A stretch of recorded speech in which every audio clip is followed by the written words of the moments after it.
Hello दोस्तों, नमस्कार। आपका स्वागत करती हूँ डीएनपी इंडिया में। इस वक्त की 10 बड़ी खबरों से हम आपको रूबरू कराएंगे। तो आइए शुरुआत करते हैं खबरों का सिलसिला। कर्नाटक के नए मुख्यमंत्री बासवराज बोम्मई ने शुक्रवार को प्रधानमंत्री नरेंद्र मोदी से मुलाकात की है। दोनों लोगों के बीच करीब 1 घंटे तक चर्चा हुई। मुख्यमंत्री बनने के बाद बोम्मई पहली बार दिल्ली के दौरे पर आए हैं। बोम्मई ने पीएम मोदी से मुलाकात के बाद कहा कि कर्नाटक में बाढ़ और कोरोना की स्थिति को देखते हुए मंत्रिमंडल का विस्तार अगले सप्ताह किया जाएगा। प्रधानमंत्री नरेंद्र मोदी का 2019 बैच के आईपीएस प्रोबेशनर्स के साथ संवाद खत्म हो गया है। पीएम मोदी द्वारा कार्यक्रम में मौजूदा अधिकारियों से बातचीत की गई है। पीएम मोदी ने एक एक कर सभी अधिकारियों से बात करते हुए देश में पुलिस व्यवस्था को बेहतर बनाने की दिशा में अपना संबोधन दिया है। पीएम मोदी वर्चुअली सरदार वल्लभ भाई पटेल राष्ट्रीय पुलिस अकादमी में भारतीय पुलिस सेवा यानी आईपीएस के प्रशिक्षु अधिकारियों को संबोधित कर रहे थे। इस अवसर पर गृह मंत्री अमित शाह और नित्यानंद राय भी वर्चुअली साथ जुड़े रहे। भारत और चीन शनिवार को सीमावाद को लेकर 12वें दौर का वार्ता किया। ये वार्ता कोर कमांडर स्तर की है और इसका आयोजन लद्दाख में चीन की तरफ स्थित माल्डो ने किया गया है। सैन्य वार्ता की बातचीत के बारे में माना जा रहा है कि भारत को हॉट स्प्रिंग और गोबरा में सैनिकों को वापसी की प्रक्रिया का सकारात्मक नतीजे की उम्मीद है। भारत और चीन के बीच वास्तविक नियंत्रण रेखा यानी एलएसी को लेकर विवाद है। पिछले 2 की वार्ता 9 अप्रैल को हुई थी। भारत में तब तक स्पष्ट कर दिया था कि सीमा पर तनाव को कम करने के लिए ये जरूरी है कि चीन उन पर इलाकों से पीछे हट जाए जिसे दोनों देश विवादित मानते हैं। अफगान सैनिकों ने शुक्रवार को तालिबान पर बड़ी कार्रवाई की है। अफगानिस्तान में उत्तरी जोजान प्रांत में सैनिकों की ओर से किए गए हवाई हमले में तालिबान के 21 आतंकी ढेर हो गए हैं। ये जानकारी उत्तर क्षेत्र के सेना के प्रवक्ता मोहम्मद हनीफ रेजाई ने शनिवार को दी है।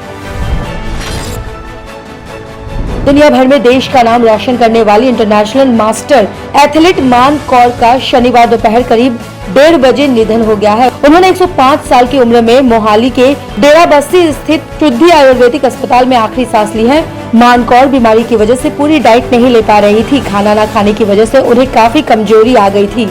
उनका इलाज नेचुरल थेरेपी से शुद्ध आयुर्वेदा पंचकर्म अस्पताल डेराबस्सी के आचार्य मुनीश की देखरेख में हो रहा था। आतंकवाद, कट्टरपंथ और आतंकी फंडिंग से निपटने के लिए ब्रिक्स देश अगले महीने होने वाले बैठक में एक कार्य आयोजन अपनाएंगे। समूह के राष्ट्रीय सुरक्षा सलाहकार की अगले महीने बैठक प्रस्तावित है। विदेश मंत्रालय ने शुक्रवार को कहा है कि ब्रिक्स आतंकवाद विरोधी संयुक्त कार्य समूह यानी CTWUG की 28 और 29 जुलाई को वर्चुअली बैठक में कार्य आयोजन को अंतिम रूप दिया गया। विदेश मंत्रालय ने कहा है कि ब्रिक्स आतंकवाद विरोधी संयुक्त कार्य योजना भारत की ब्रिक्स की अध्यक्षता के दौरान प्रमुख योजनाओं में से एक है। इसे अगले महीने होने वाली ब्रिक्स राष्ट्रीय सुरक्षा सलाहकारों की बैठक में अपनाया जाएगा। अफगानिस्तान के रक्षा मंत्री ने कहा है कि अफगान बलों ने पश्चिमी प्रांत हेरात में तालिबान से गुजारा जिले पर नियंत्रण हासिल कर लिया है। पुनः कब्जा करने के दौरान अफगान राष्ट्रीय रक्षा और सुरक्षा बलों यानी ANDSF ने 100 से अधिक तालिबानी आतंकवादियों को मार गिराया है। इसमें कई घायल हो गए हैं। साथ ही उनमें भारी मात्रा में हथियार और गोला बारूद नष्ट कर दिए गए हैं।